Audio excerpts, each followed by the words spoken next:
Hey everybody, I wanted to show you my new pickup. You've seen a couple of videos that I put up about the car and my blog, but I just wanted to give it like an overall description of what I got. So this is a 1987 uh, E30 325 IS, and when I picked it up, it was basically stock, and it was super faded paint, oxidized they call it. So what I did is I went ahead and, it's not perfect paint, but I started to polish it. I have some Menzerno products. I have some chemical guide products, a glaze and a sealant, and I use a Flex dual action polisher, so that helps. And with dual action, you can't really mess up like with a rotary, and you can literally burn through your paint. So as long as you just watch out and take it easy and take your time, you can do things. So anyways, what I did is um, the Valance was actually painted ghetto style with spray paint. So I went ahead and had a buddy of mine. He took it in and painted that, and I made my own little splitter deal on the bottom. I tucked in the bumpers, so I tucked it in with the because these early models they call it. They call them diving board bumpers, and I went in and tucked it in a good chunk. I didn't have a before pick. I might have it on my block, but usually these things stick out about right there or something like that. They really hang out there. And the way you get these fixed, they say you actually drill holes through the bumper shocks, and then you gotta watch out because it could be full of gas and oil. The oil is the more scary part or toxic part. You gotta watch out for it. That can spray all over the place and in your face. Anyways, I think I have a vise to press it. So the advice that they put on the web is to literally um, butt it up against the wall and push it. And you know what? That's what I did. I did it for the front and the back. It was comical, I thought.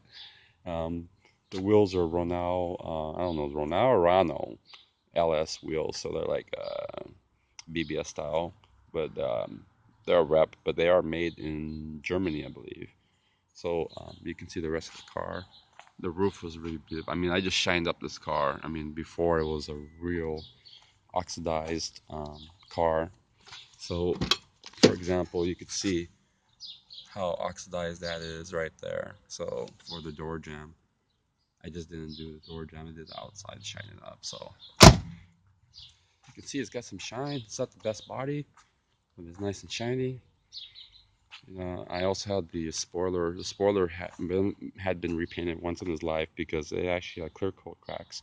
And this paint on the 87, on this red, it's a single stage paint. So single stage means that the paint itself is got the clear shine in one shot. So it's not a normal two coat clear coat that we're used to that you see in newer cars.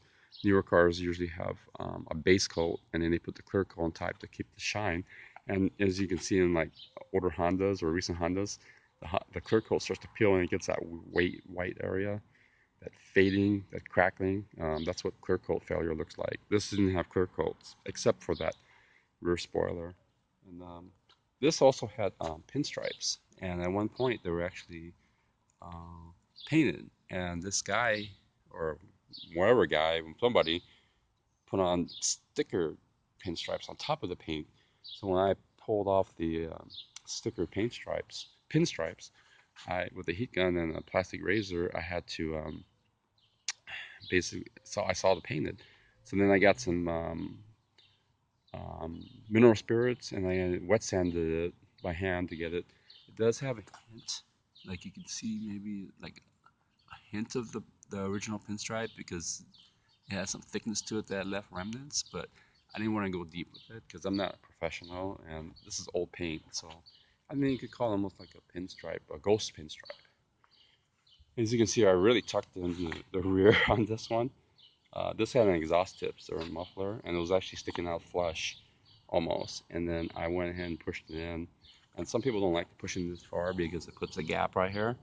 But you know what? It's okay with me. I'm cool with that. But I used a parking structure at work to push it through to push this in and oil. I drilled the holes, but it never budged. So I ended up like just ramming into a structure not a wall, but a holding post, because I had to be careful of that those tips. So I was pushing it in the middle and on the side, and you just hear a pop. So you just basically push it until you hear a pop. And I got a pretty big dent on that right here, but I'm gonna go to a dent guy, see if I can pull that out. It's got little dents and dings, but that one's just an eyesore. Um, it's also lowered. I just lowered it on Ireland Engineering Springs. It didn't. It was on stock at one point, and he had lowered it, but I guess he didn't like the commute, so he raised it back up on stocks, and it was a pretty good handling car for what it is. But I said, hey, why don't we just lower this? So I think it came out pretty clean for what it looks like. Um, these cars are pretty fun. If you ever have the opportunity to drive one that has been restored partially, especially the suspension, give it a go. See how it rides. I mean, it's pretty impressive for a 80s box. I've had, you see my blog, I've had 2015 Volkswagen Golf R. I've had a few S2000s, which are considered one of the best handling cars out there. Really balanced cars. And this car, it does pretty well for what it is. I think if it had wider tires, stickier tires, I could probably keep up with S2K on the curbs. It's also a driver's game too. I'm not professional, but hey, it's still a good car. So anyways, for a bang for the buck, it's a pretty good car. A lot more reliable than the newer cars. I used to have E46 M3. Could be reliable, but more work. You got to put more work into it to get it consistently reliable. Anyways, thanks for watching, and watch my blog too for more information. Thanks.